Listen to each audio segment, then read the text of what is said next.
Shalom, shalom, boa tarde. Hoje nós estamos no quinto dia da semana, o quinto dia do Shabat, e estamos no quinto dia da nossa Aliyá, o quinto dia da nossa leitura, da nossa paraxá semanal, Devarim, Deuteronômio. Devarim, literalmente, a tradução significa palavras. Por que palavras? Porque o livro de Devarim, ele é 100% discurso de despedida de Moshe. Então, o livro de Devarim, nós temos aí o discurso dentro daquilo que os nossos sábios falam, né? Apesar que demorou 36 dias, ou seja, durante 36 dias, todos os dias, Moshe reuniu o povo e fazia o seu discurso do dia, que era despedida. Então, o discurso de despedida ou os discursos de despedidas de Moshe estão dentro do mesmo contexto. E também dentro daquela questão, né? O livro de Devarim, ele é 100%, né? Moshe sempre usando a expressão Deus me falou, por exemplo. Enquanto que nos outros 4 livros nós encontramos aí a expressão mais e Deus falou com Moshe, Moshe falou com Arão e assim sucessivamente. Então, nos outros 4 livros nós encontramos mais essa expressão, Deus falou com Moshe. Aqui, Moshe ele fala na sua primeira pessoa, né? No caso de hoje, por exemplo, que é a nossa quinta Aliyá, que está no capítulo 2, verso 2, mais uma vez nós vamos encontrar aqui, né? Naquele momento, Deus me falou dizendo. Então, Moshe está aí, né? Deus me falou. E não Deus falou com Moshe, certo? Dentro desse aspecto aí, os nossos sábios comentam que Moshe, quando recebeu, né, a notícia de Deus, que o Eterno lhe disse que, são os seus últimos dias. Você simplesmente vai juntar-se ao seu povo, como teu irmão Arão e a tua irmã Miriam se juntaram ao seu povo. Então Moshe imediatamente começou a colocar, acabar, né, melhor dizendo, de colocar a casa em ordem para que rapidamente acontecesse a vontade de Hashem.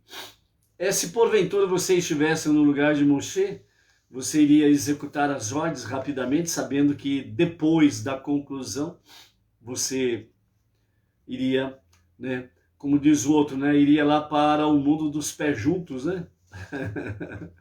Ou você ia fazer uma... Ou melhor dizendo, ou você ia fazer uma cerinha, né?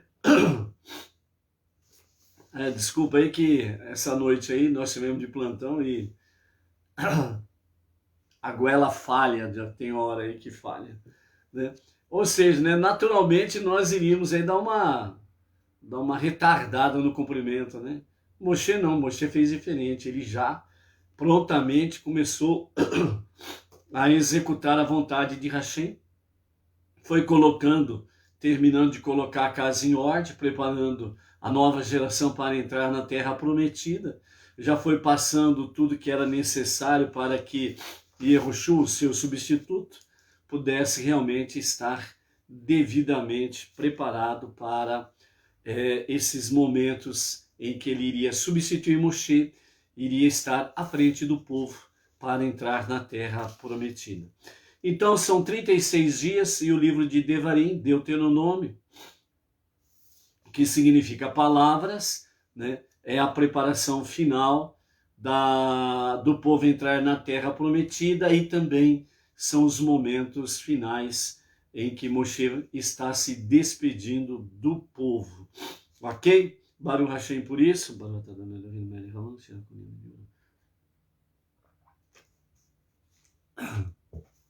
Hoje nós estamos no dia 15 de julho do ano 2021 e pelo calendário judaico nós estamos no dia 6 do mês Av do ano 5781 a contar da criação.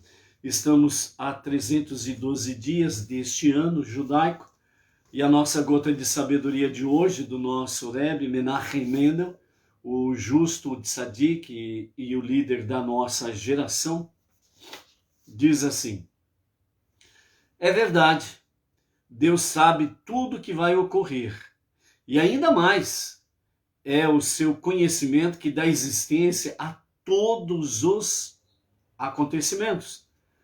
E mais ainda, temos livre arbítrio. Você pode argumentar que isso é ilógico. E eu lhe pergunto, ter conhecimento da existência antes que exista qualquer ideia de qualquer coisa é lógico? Quando falamos da fonte de toda a existência, o Criador, nossos princípios de lógica já não se aplicam. Não entendemos as coisas, porque não há entendimento possível. Aqui nós entramos, né, vamos dizer assim, num palavreado para entendermos. Aqui nós entramos em choque com aquilo que é lógico e aquilo que é ilógico. Aquilo que é lógico vem do nosso intelecto racional, normal. A terra vai ficar molhada. Opa, voltou. Estou limpando o óculos aqui. Opa, voltou o sinal. Meu Deus do céu. Como falamos outro dia, né? Sinal de internet é um caso sério, né? Bom, como falamos ontem, se você pede paciência, Deus ele vai te dar paciência ou ele vai te dar oportunidades para exercitar a paciência. Esse sinal da internet vai e vem é um verdadeiro exercício de paciência, né? Mas vamos em frente. Então, dentro da nossa gota de sabedoria do nosso Rebbe Menachem Mendel, né, nós entramos em choque para entendermos. Nós entramos em choque com aquilo que é lógico e com aquilo que é ilógico, né? Por exemplo, está chovendo, a lógica nos diz que o chão vai molhar. Quem sair na chuva vai se molhar. Então, é lógico, né? Mas, porém, todavia, contudo, né? Portanto, existe o ilógico, né? Aquilo que parece que vai ser e não vai. É o caso, por exemplo, da chuva. Você olha para o tempo fechado, a lógica diz, vai chover. E você diz, vai chover, né? E de repente o tempo abre e não chove. Aí você fala, pô, mas não tem lógica isso. Tudo mostrava que ia chover, até a previsão disse que ia chover. Então, pela lógica, iria chover, mas não houve lógica, não choveu. Então, nós entramos dentro dessa gota de sabedoria do nosso Rebbe, Menachem Mendel, né? Então, nós entramos em choque com aquilo que é lógico e com aquilo que é ilógico, não nos esquecendo que nós estamos dentro do nosso grupo de gotas de sabedoria, fé e intelecto. Né? Então, pelo conhecimento que temos, sabemos que Deus sabe absolutamente de tudo. E como diz o Rebbe, antes mesmo que viesse a existir uma partícula no universo, Deus já sabia, por exemplo, que isto que estamos vivendo neste momento estaria acontecendo para esse tempo de hoje. Deus já sabia disso. Aí você diz, como diz aqui o nosso Rebbe, aí você fala, mas espera aí, não tem lógica isso, se Deus sabe de tudo, né? Então, e ainda por cima, ele nos deu livre arbítrio, né? Então, onde está a lógica disso? É ilógico isso. E aí então o Rebbe diz, eu te pergunto, ter conhecimento da existência antes que exista qualquer ideia de qualquer coisa é lógico? Ou seja, pelo intelecto, nós não vamos compreender como que Deus, antes de existir qualquer coisa, só ele existia e ele sabia de tudo o que viria a acontecer, não somente até o presente momento, mas também ele sabia do que tem pelo futuro, o que há pelo futuro. e qual é o ponto final dessa história. Então, aí o Rebbe diz, tem alguma lógica? Não. Então, por isso, o nosso grupo de Gotas de Sabedoria tem o título Fé e Intelecto. Lembrando que emuná, que é a palavra hebraica, que normalmente é traduzido como fé, né? Mas muitos sábios falam que emuná está dentro da questão essencial sobre confiança. Acima de tudo, confiança. Então, é a confiança em Deus que te leva a viver uma vida de fé. E você não procura a lógica, você, através do seu livre arbítrio, você decide em servir a Deus. E isso, para ele, é algo estupendo, maravilhoso. Não tem coisa que mais alegra no linguajar humano da atualidade, não tem coisa mais que alegra o coração de Deus do que quando o ser humano, ele voluntariamente toma uma decisão. Vou servir a Deus. Isso para ele é maravilhoso, é estupendo. E quando entramos então no campo, como os nossos próprios sábios falam, né, de um campo dos não-judeus, portanto, os povos entre as nações que tomam a decisão no seu livre arbítrio de abandonar toda idolatria e seguir o monoteísmo com fundamento judaico, né, com liderança rabínica, né, para compreender cada vez melhor e cada vez mais elevada qual é a boa, agradável e perfeita vontade de Hashem, isso então alegra muito mais o coração do nosso Deus. Então, por isso, quando falamos da fonte de toda a existência, os nossos princípios de lógica não se aplicam. Não entendemos as coisas porque não há entendimento possível. Ou seja, você toma uma decisão de livre-arbítrio de servir a Deus. E isso está na tua competência, na competência de cada ser humano. E então, a partir do momento que o ser humano ele toma uma decisão desta e começa realmente a sua viagem, a sua jornada monoteísta dentro dos 5 primeiros livros da Bíblia, com uma orientação rabínica, então, sem sombra de dúvidas, você é um grande motivo de alegria para Deus, né? Então podemos dizer assim, né, como muitas coisas nós nos espelhamos em Salmos, né? E ali está na sua maior porcentagem, né, os cânticos do rei David. Então você, a partir desse momento, você se torna uma linda, harmoniosa e perfeita canção aos ouvidos de Deus. E isto é agradável a Ele.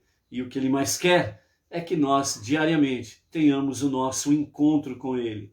Através do quê? Das nossas preces diárias, né? Não nos esquecendo do Shema 2 vezes ao dia, né? E também estarmos aí nos aplicando não somente ao estudo da Torá, mas também ao estudo das 7 leis universais e pondo em prática, né, as 7 leis universais. Então, amados, sejamos, portanto, uma boa canção para o nosso Deus.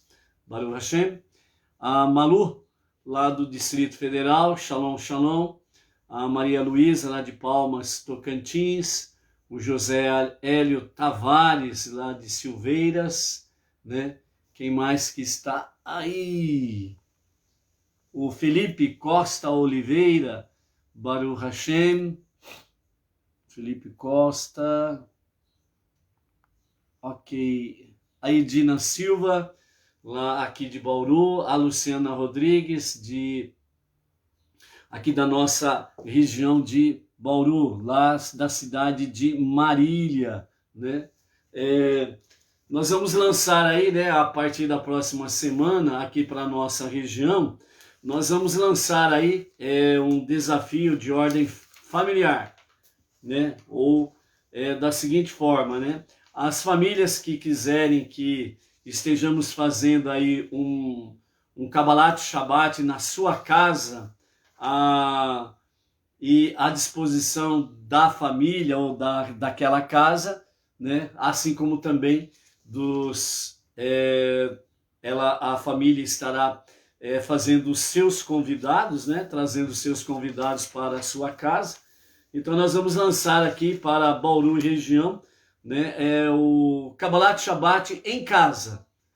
E aí, né? A família que assim o desejar, nós estaremos nos deslocando até a sua residência e essa família estará na responsabilidade de chamar os seus convidados para o nosso Kabbalat Shabbat, a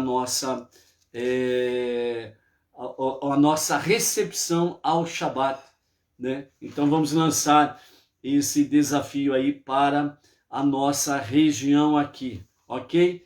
Então, portanto, né, pedimos as preces, né, dos amados para esse novo desafio aqui a partir da semana que vem estaremos lançando esse desafio aí, né? A começar em casa, vamos fazer com que as pessoas estejam se despertando, né, para viver o monoteísmo, ok? Então vamos em frente aí. Hoje nós estamos na nossa quinta leitura da nossa Parashá semanal, a 44ª Parashá, Devarim, que é o início do quinto livro dos 5 livros da Torá. Estamos indo para a nossa jornada final deste ciclo, 5.781, né? E pela graça bendita de Hashem, daqui mais alguns dias, né? Mais um mês, 2 meses aí, estaremos iniciando um novo ciclo dos estudos de Torá, né? Então, amados, na nossa quinta aliá, nós temos aí a partir do capítulo 2, verso 2 de Deuteronômio e até o verso 30 é a nossa quinta aliá. Vamos lá? Ajuda de Deus na conquista da terra prometida. Naquele momento Deus me falou, dizendo Moshe, circundasses a área ao sudoeste deste monte tempo suficiente. Agora virai para o norte e viajai a Kadesh, na fronteira de Edom. Pede passagem aos edomitas através do país deles. Simultaneamente ordena ao povo, dizendo, estais prestes a cruzar a fronteira da terra de vossos parentes, os descendentes de Esaú, que habitam no monte Seir, e eles vos temerão. No entanto, tomai muito cuidado. Não os provoqueis, porque não vos darei agora a sua terra, nem sequer um passo dela. Porque já dei o monte Seir a Esaú, e a seus descendentes como herança temporária de Abraão. Somente no futuro herdareis a sua terra.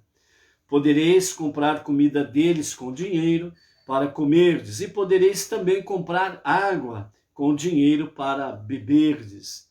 De fato, deves comprar comida deles para mostrar que Deus, teu Deus, te tem abençoado em tudo que fazes, e assim enriqueceste. Como sabes, ele tinha profundo conhecimento de tuas necessidades durante tua jornada por esse grande deserto. Não te faltou nada ao longo destes 40 anos em que Deus, teu Deus, tem estado contigo. Estamos aí no capítulo 2 de Deuteronômio, com os comentários de Rashi, agora a partir do versículo 8. Porém, apesar de nossas propostas pacíficas, os edomitas não nos permitiram passar por sua terra.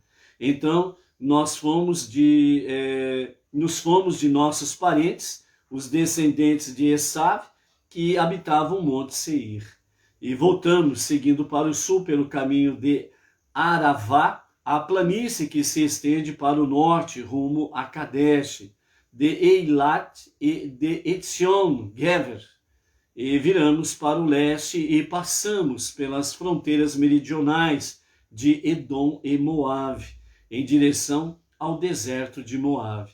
Quando nos aproximávamos de Moabe, Deus me disse, não importunes os moabitas, provocando-os para a guerra, pois não te darei de sua terra como herança, visto que dei Moabe e o distrito sede de sua capital, a cidade de Ar, aos descendentes de Lot, como herança temporária de Abraão. Essa foi a segunda recompensa que Lot obteve por sustentar a mentira de Abraão aos egípcios de que Sara era sua irmã e não a sua esposa. A primeira foi ser salvo da destruição das cidades da planície. Contudo, podes atemorizá-los, atacá-los de surpresa e saqueá-los, porque eles continuam imitando a imoralidade e falta de recato de sua ancestral, a filha mais velha de Lot. Aqui nesse caso, né, a filha mais velha de Lot, é exatamente sobre aquela questão da destruição de Sodoma e Gomorra. Então, quando os anjos, os mensageiros de Hashem, tiraram Lot, a sua esposa e as suas duas filhas das cidades, né, de Sodoma e Gomorra, das campinas de Sodoma e Gomorra, a ordem era para não olhar atrás. Então, Lot seguia, né, ele, as duas filhas e a esposa, numa filha indiana, né, um atrás do outro. Lot ia na frente, as duas filhas atrás, e a mãe ia exatamente no último lugar da fila. E a ordem era para não olhar para trás. Então Lot e as duas filhas seguiram o caminho, e num determinado momento a mulher de Lot olhou para trás e transformou-se numa pedra de sal, ou como dizem normalmente, numa estátua de sal, né?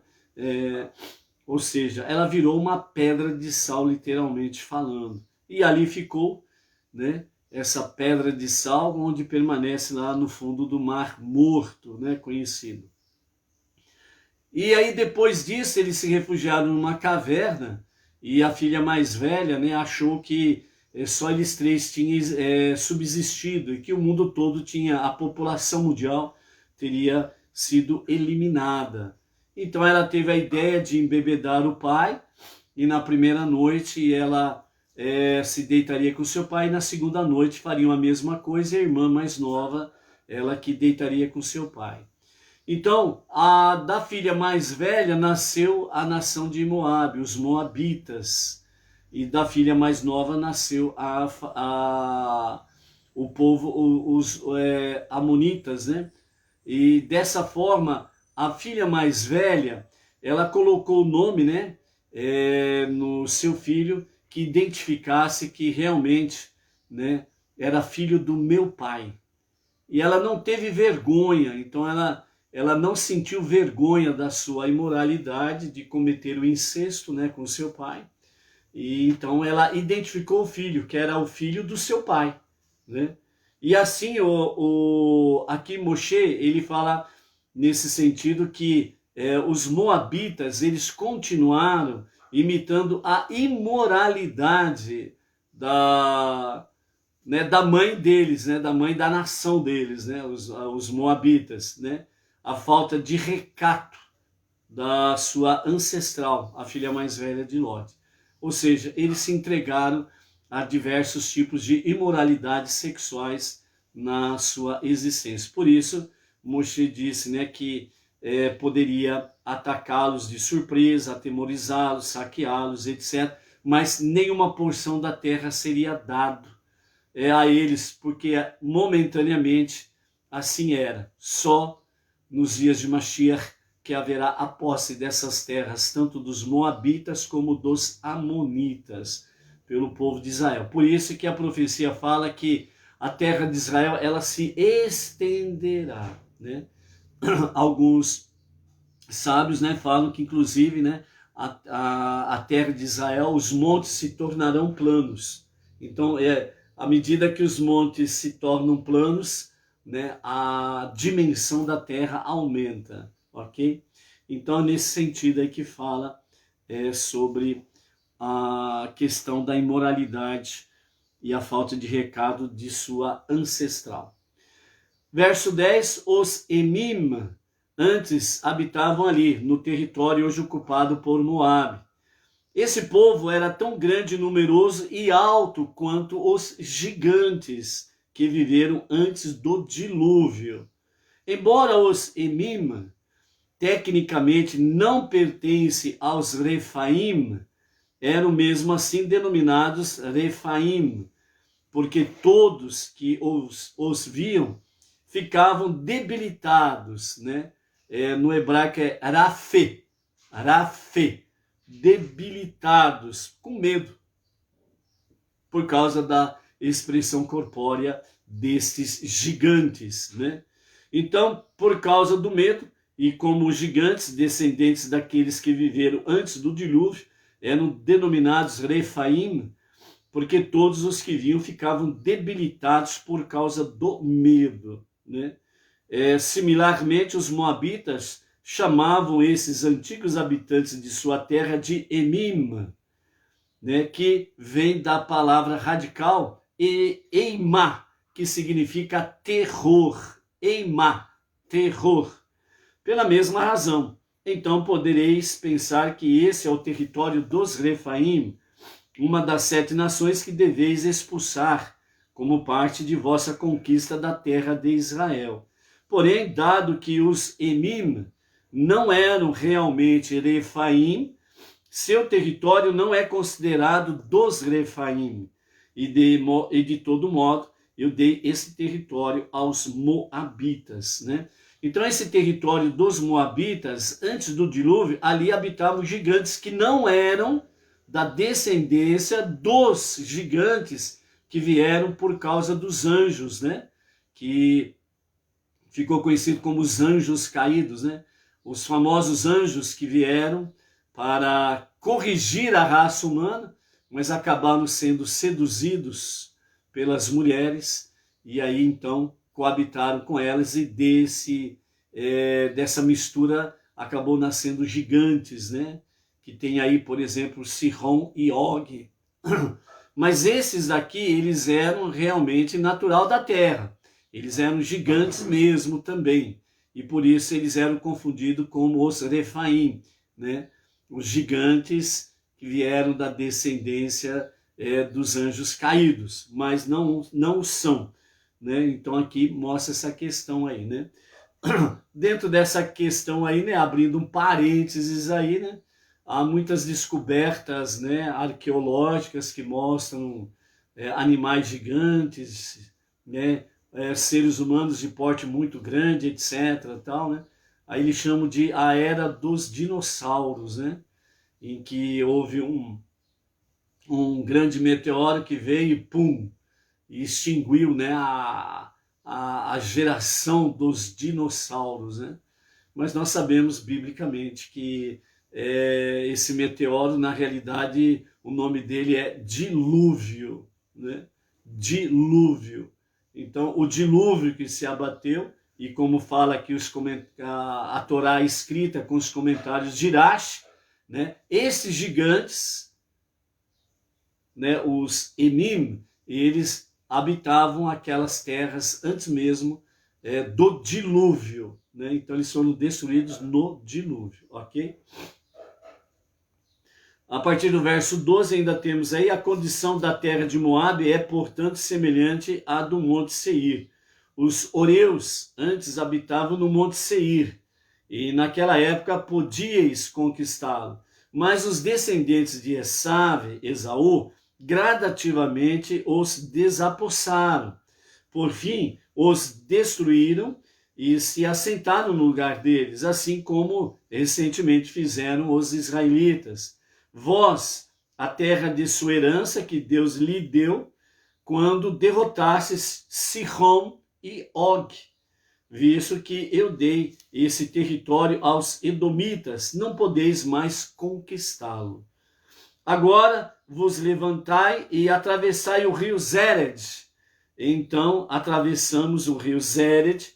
O tempo que passamos viajando, depois que partimos de Ritma, do outro lado da fronteira, a partir de Kadesh Barneia, até atravessarmos o rio Zered, foi de 38 anos, né? Então tem aquela expectativa também que falam, né, muitos falam que o povo israelita vagou pelo deserto como barata tonta, né? Não, nós temos aí 42 estações de viagens, cada uma delas tem sentido, significado, né? Realmente tem fundamento, não é nada à toa, não vagaram como baratas tontas, como muitos gostam de dizer por aí afora vai, né? E a localização deles, né, aqui mesmo fala, né, atravessando o rio Zéride, foi de 38 anos. Essa região que eles habitaram ali, Moabe, entre as regiões de Moabe e os Amonitas, né, foi uma região em que eles habitaram ali 38 anos. Então eles não ficaram aí que nem barata tonta, vai para cima, vai para baixo, desce, sobe, vai para a direita, vai para a esquerda. Negativo, não tem nada disso daí não, né? Uma coisa que você pode ter certeza, o povo de Israel nunca foi barata tonta, ok? Então, tivemos de atrasar nossa chegada à terra prometida até que toda a geração de homens de idade suficientes para ir à guerra acabasse de ser retirada do acampamento, morrendo todos, como Deus lhes jurara que aconteceria. Alguns deles tiveram morte natural, também Deus interveio diretamente contra aqueles a quem isso não ocorreu, a fim de eliminá-los prematuramente do acampamento, até que todos acabaram morrendo nesse período relativamente curto, permitindo-vos prosseguir rumo à terra prometida. Aqui Moshe está falando exatamente da consequência do pecado dos 10 espiões, né? E enquanto aquela geração de homens pronto para ir à guerra, que foram contados ao sair do Egito, da idade de 20 a 60 anos, que ficou conhecido como uma contagem de 600 mil. Então, enquanto esta geração, estes 600 mil, não fosse realmente lançado por terra, ou seja, cair os seus corpos no deserto, que é uma expressão corriqueira, então não haveria como entrar na terra prometida. E segundo os nossos sábios, né, eles falam que normalmente no dia 9 de Aves de cada ano, a ordem divina era para que esses 600 mil homens, eles na noite do 9 de Ave, eles fizessem uma cova e deitassem nela. E no dia seguinte, quem acordasse e levantava e sacudia a poeira, então ia seguindo a jornada. E aqueles que não levantavam é porque ali ficaram. Então era só jogar terra por cima e ali estava o seu corpo que caiu no deserto, né? E segundo os comentários aí falam que quando isso acontecia era em torno de 15 mil que ali ficavam. O restante subia da cova e seguia em frente. E no próximo ano, no dia 9 de Ave, isso acontecia novamente, né? Então, segundo os comentários dos nossos sábios, era cada ano 15 mil ali ficavam até completar o ciclo ali, né? Justamente porque o pecado dos 10 espiões, e eles se inflamaram, né, junto com os 10 espiões, e fizeram uma rebelião contra Moshe, Arão, contra Deus, e blasfemaram contra a terra prometida. Então, por isso, amados, nós temos aí o livro de Devarim, ele traz para nós a correção, né? A questão de retificar o ouvir. Então, todo o livro de Devarim, né? Por isso que é a sua tradução palavras, e Moshe vem trazendo estas palavras nos seus discursos diários durante 36 dias. Isso fez com que o povo, essa nova geração, viesse retificar o ouvir. Então, por isso, quando Moshe ele começa os seus discursos sobre vocês fizeram isso, vocês fizeram aquilo, vocês não confiaram em Deus, vocês se entregaram à maledicência, à calúnia, à blasfêmia contra a terra prometida, e papá, o bezerro de ouro, papá, e assim vai, né? Então, aquela geração não cometeu esses pecados, foram os seus antecedentes, os seus pais.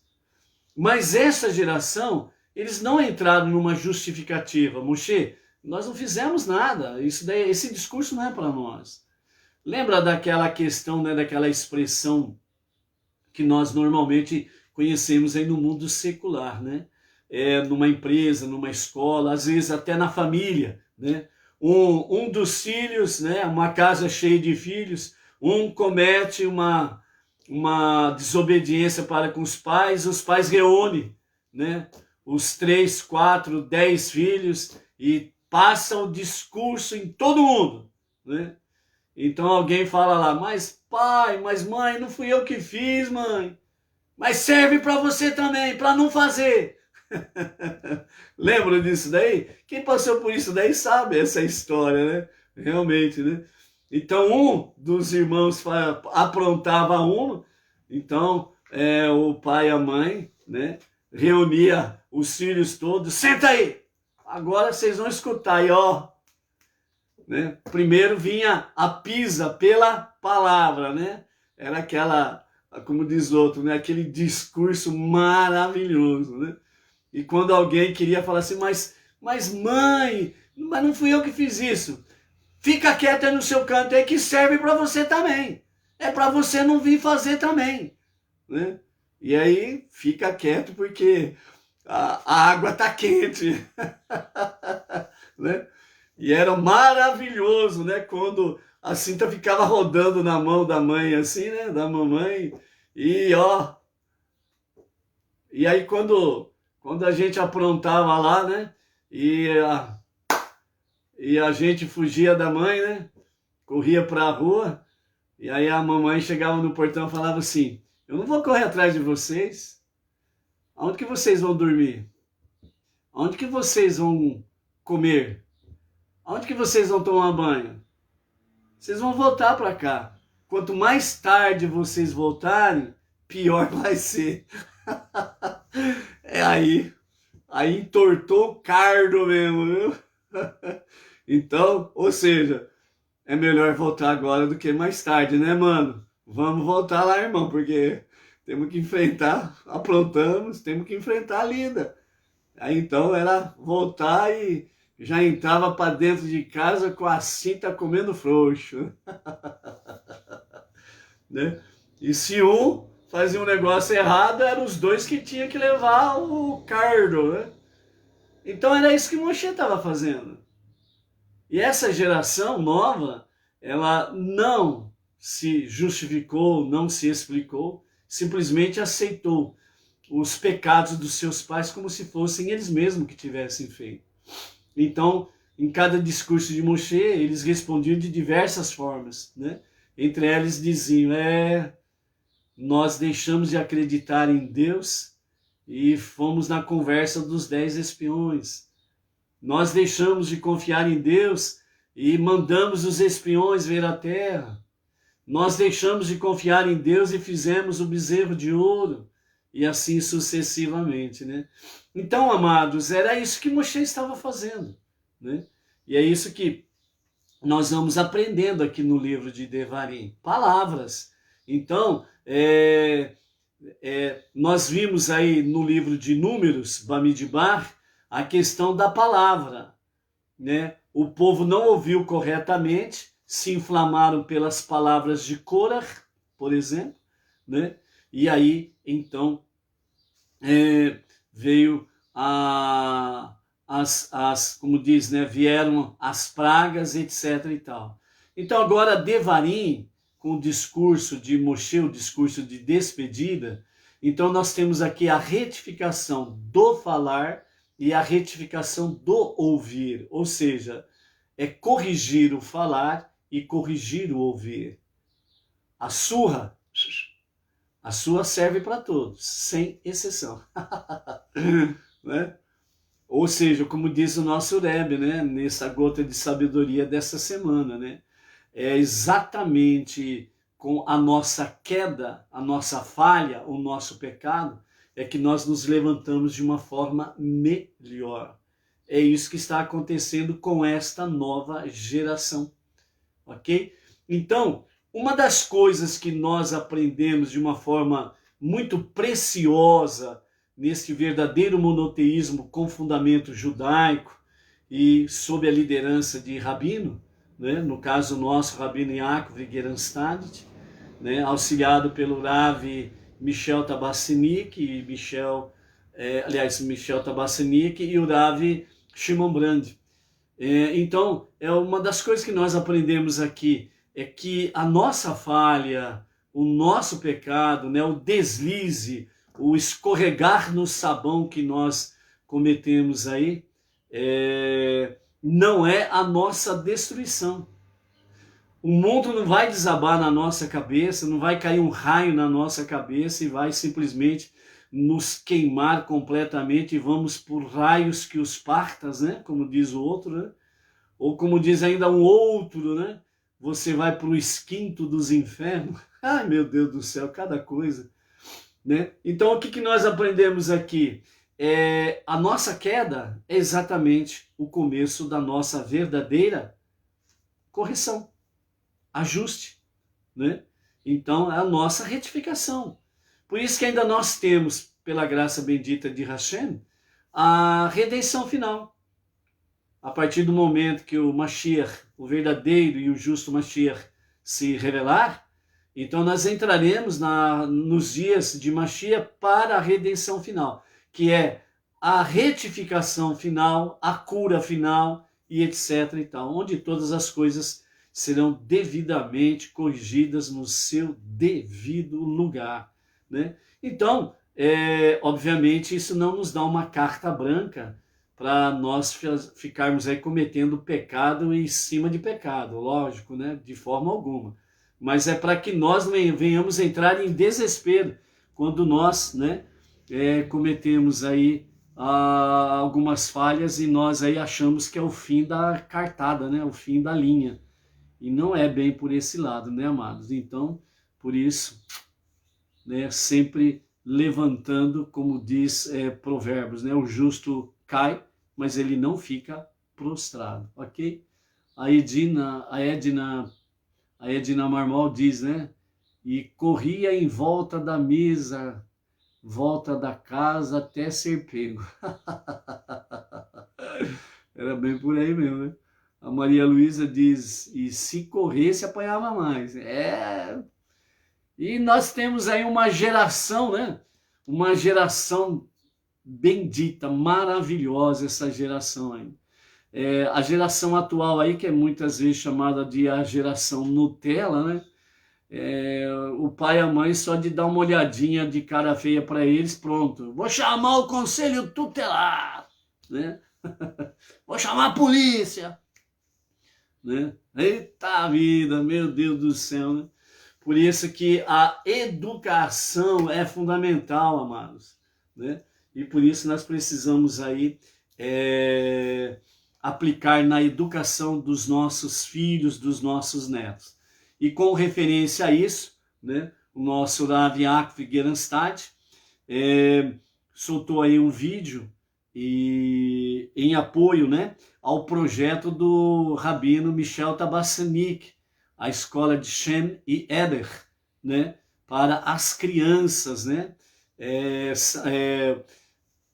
as aulas, né, a escola, né, Shem e Eder virtual, né, é o início de um projeto até se tornar realmente, passar do virtual para o realmente físico, né? A nossa amada Vera Amâncio aqui de Bauru, né? Ela falou, né? E falou em termos proféticos, né? Quem sabe poderemos ter aqui em Bauru uma escola para os filhos, né, dos Benei Noach, né, em Bauru e região terem uma escola para os filhos dos Benei Noach, né? Então, a Vera Amâncio falou isso daí, né? E nós tomamos posse da palavra, né? E se Mashiach não se revelar até lá, né, que nos dê para agora, para já, não somente a sede regional, mas também a escola para os filhos e netos dos Benei Noah, que seja para os nossos dias, que seja para agora. Amém. Ok? Então, amados, é isso daí, né? Então era isso que Moshe estava fazendo. Ele, como o líder da geração que saiu do Egito, e agora ali ele estava com os filhos daqueles que pereceram no deserto. Então, de uma certa forma, vamos dizer assim, né? Moshe estava sendo ali o pai também para aquela nova geração. Então ele estava ali reunindo a família, né? E fazendo seus discursos de despedida e trazendo, ajudando aquela geração a retificar, a corrigir o falar e o ouvir. Ok? Vamos continuar em frente? Então, capítulo 2 aí nós estamos. E o versículo 20.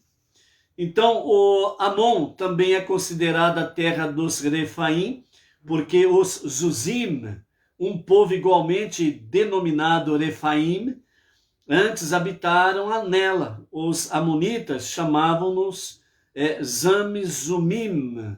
Zamzumim.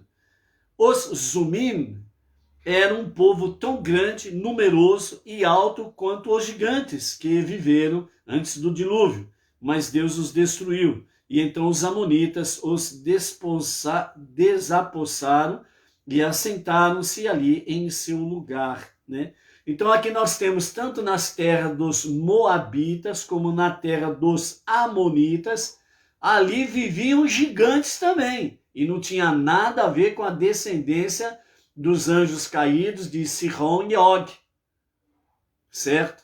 Eles não eram Refaim, filhos dos anjos caídos. Eles eram gigantes pela própria natureza, né? Habitavam antes do dilúvio, certo? Então o dilúvio veio e levou todos embora, ok? Verso 22.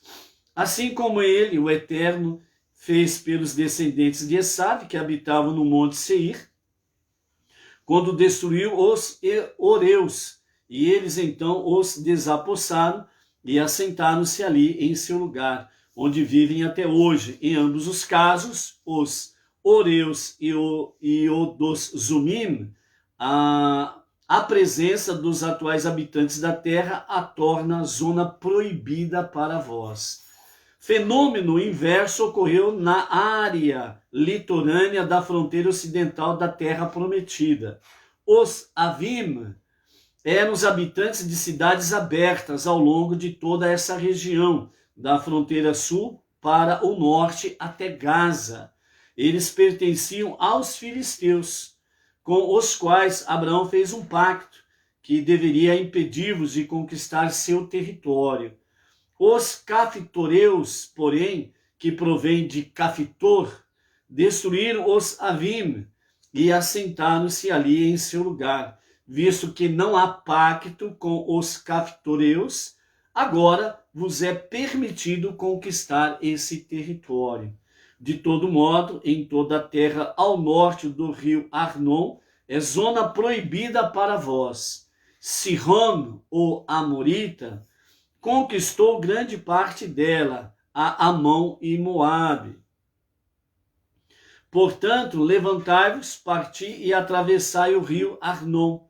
Vê, entreguei em tua mão Sihon, o Amorita, rei de Heshbon, e sua terra. Começa a tomar posse dela e provoca-o para a guerra.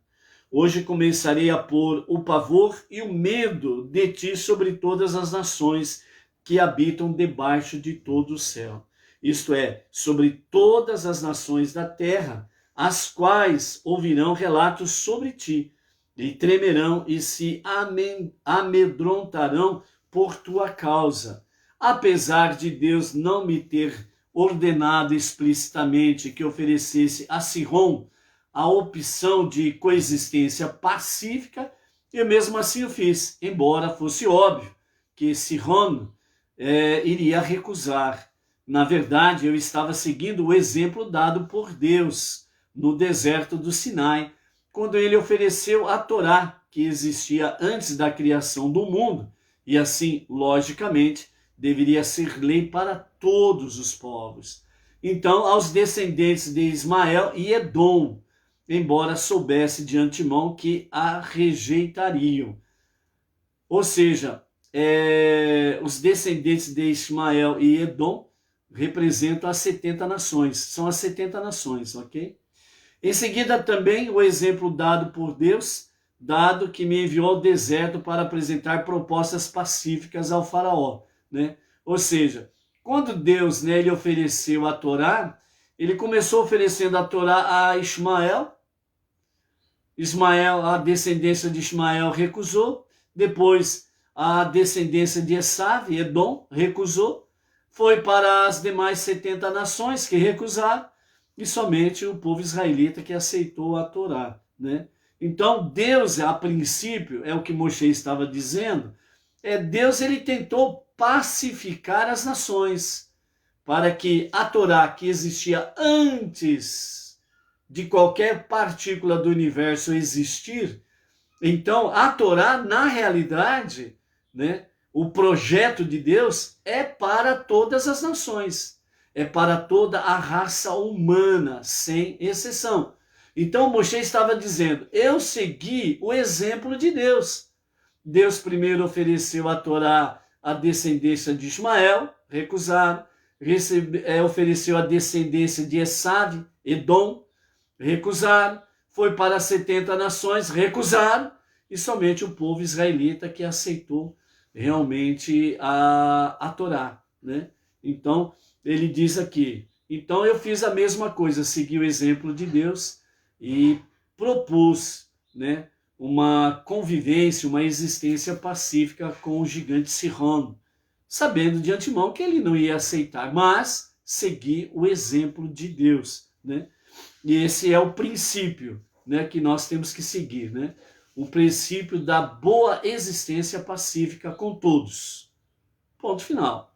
Agora, quem quer somar contigo nessa boa existência pacífica, amém. Você faz a proposta pacífica, levando realmente a palavra da Torá. A pessoa não quer, você não tem, fique de consciência tranquila, ok? Em seguida, também há exemplo dado por Deus quando me enviou do deserto para apresentar propostas pacíficas ao faraó, apesar de que, como Criador onipotente que existia antes da criação, ele podia aniquilar os egípcios com facilidade e instantaneamente. De maneira similar, embora eu soubesse que, com a ajuda de Deus, venceríamos Sihon sem dificuldade, fiz-lhe propostas pacíficas. Então enviei mensageiros a Sihon, rei de Heshbon, com palavras de paz, dizendo, deixa-me passar pela tua terra, permanecerei na estrada, não me virarei nem para a direita nem para a esquerda, tu me venderás comida em troca de dinheiro para eu comer, e me darás água em troca de dinheiro para eu beber. Só passarei a pé, sem danificar nada. Se porventura danificar, nós vamos ressarcir, né? Então, vende-me comida e bebida, assim como me fizeram os descendentes de Esav, que habitavam no Monte Seir, e os moabitas, que habitavam em Ar, até eu atravessar o rio Jordão para a terra que Deus, nosso Deus, nos está dando.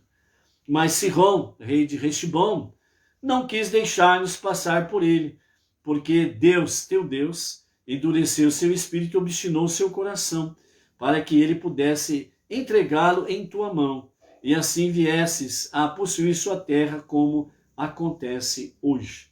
Então aqui nós encerramos a nossa quinta aliá. Essa história continua amanhã sobre o rei de Sihon, ok? Algumas coisas que nós podemos aprender aqui, né, para não avançarmos muito no horário. Então, voltamos a falar. Devarim são as palavras de despedidas de Moshe, que duraram 36 dias, certo? Exatamente qual a finalidade? Para retificar, corrigir o nosso falar e o nosso ouvir. Para corrigir o falar e ouvir desta nova geração que está para entrar na terra prometida. E eles estavam exatamente no ponto certo. Por isso os nossos sábios falam que essa geração foi chamada de uma geração de tzadikim. Eles tinham méritos para entrar na terra prometida. Por quê? Porque diante de todo o discurso de Moshe, enquanto Moshe dizia, vocês falharam, vocês pecaram, eles não se defenderam. Eles sabiam que os seus pais é que tinham cometido aqueles pecados. E por isso que retardou a entrada na terra prometida. Estes pecados que aqui Moshe está falando, né? Eles não tinham absolutamente culpa nenhuma. Nenhuma. Mas eles não se defenderam. E os nossos sábios dizem que foi uma geração tão de justos, de uma forma tão elevada, que eles aceitaram os pecados dos seus pais como se eles mesmos tivessem cometido.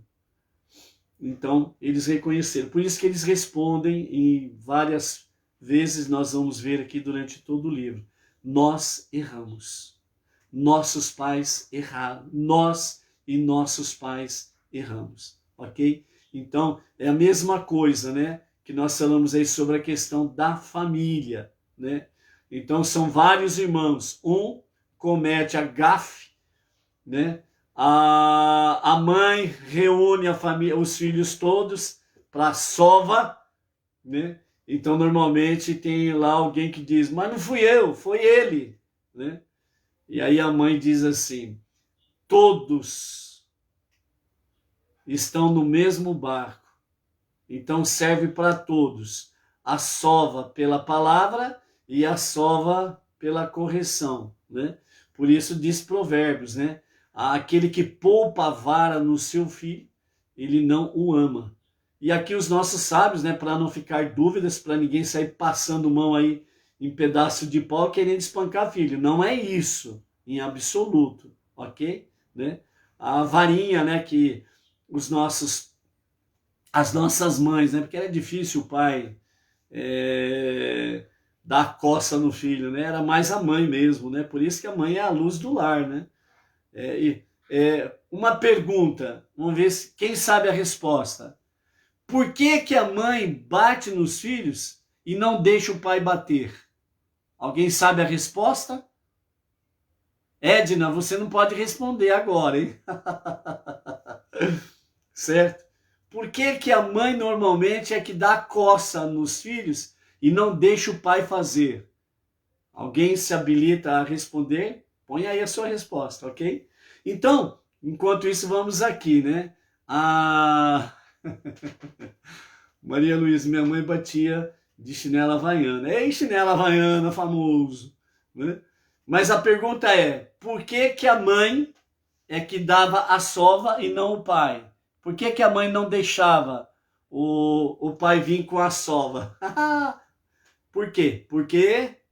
Então, aqui, né, nós vemos essa questão, a correção, retificação do falar e do ouvir. Outra coisa que nós temos aqui é exatamente que o povo de Israel não ficou como barata tonta, né, andando pelo caminho aí no deserto, como barata tonta não, em hipótese nenhuma, certo? Não foi de forma nenhuma isso daí não. A Malu, lá do Distrito Federal, diz... Os pais não sabem bater. É verdade. É verdade. É isso mesmo. E tem um fatorzinho a mais aí que pode ser acrescentado, Malu. Consegue saber o que que é? Os pais não sabem bater, certo. A Cida Fernandes. Porque o pai não sabe bater, correto. A Malu, pé de galinha. A vara, né? A vara lá que... né? E somos uma geração que ninguém ficou revoltado com pai e mãe não, né? Ok? Vamos lá, tem só um fator aí, a Malu do Distrito Federal acertou a questão. Tem um fatorzinho a mais aí para ser acrescentado nessa história aí, né? Que os pais, né, não sabem bater. E então, voltando aqui até alguém responder, certo? Então o povo de Israel não ficou como barata tonta, como alguns acham que ficou. Vimos aí também sobre a questão gigantes, sem ser da descendência dos anjos caídos, existiam antes do existia antes do dilúvio, certo? Essa questão aí, ok? O Luiz Ribeiro diz aí, o pai é mais severo. Somando o que o Luiz Ribeiro disse, mais o que a Edna disse, né? A mão do pai é mais pesada. Então, somando os dois, o que o Luiz Ribeiro diz, o pai é mais severo, e a Edna diz, a mão do pai é mais pesada. É exatamente isso daí a ser acrescentado, né? Porque realmente o pai, né, ele tem uma mão mais pesada e ele pode agir com mais severidade, sim. E aí pode acontecer de machucar o filho, machucar a criança. Então, por isso a mãe toma a frente também, né? A Cibele, ela diz, né, porque o pai é mais brando e a mãe é mais imparcial. O pai é mais brando. Epa, que beleza.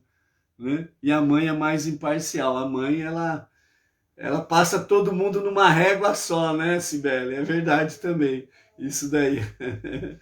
A mãe pega os filhos e põe todos numa régua só, né? Então é isso daí mesmo, né? O pai é mais brando, tem o sim e tem o não, né?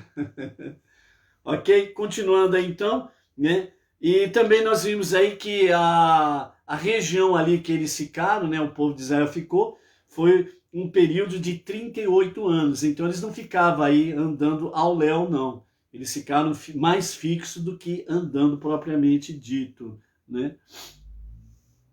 E aí depois nós vimos aí a questão das terras de Moab e Amon, os amonitas e os moabitas, né? Não nos esquecendo que da descendência de Moab, né, vem Ruth, avó do rei David, ok?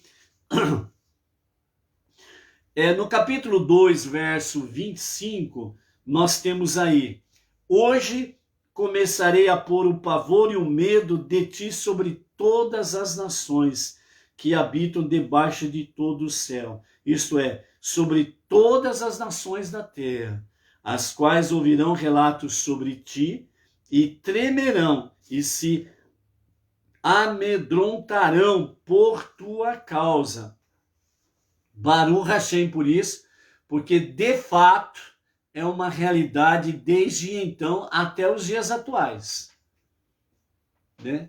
A menor das nações, o menor em número de pessoas, de população, tem um famoso e maravilhoso exército, as forças de defesa de Israel, respeitada no mundo inteiro, né?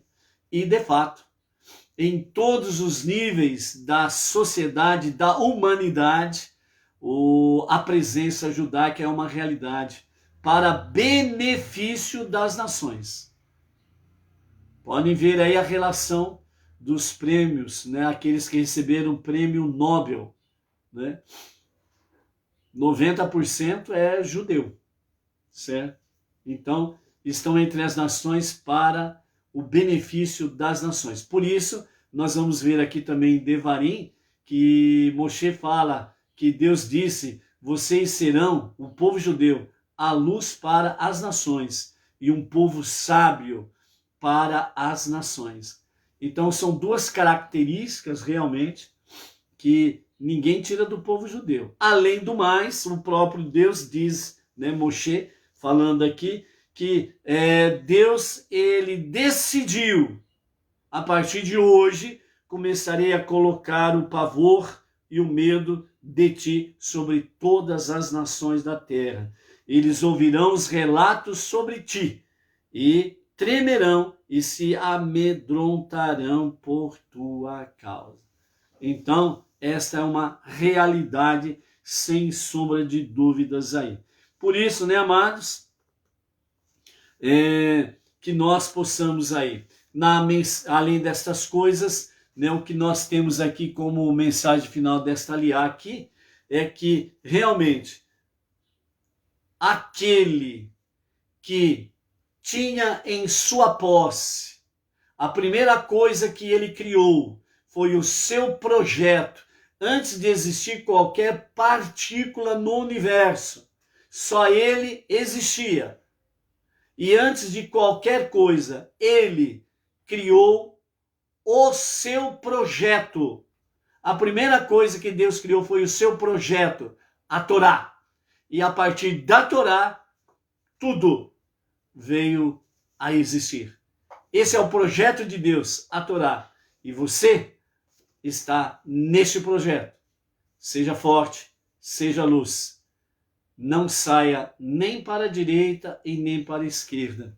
Fique firme, porque você faz parte do projeto de Deus. Baruch Hashem, até amanhã na nossa sexta aliá. Shalom, shalom.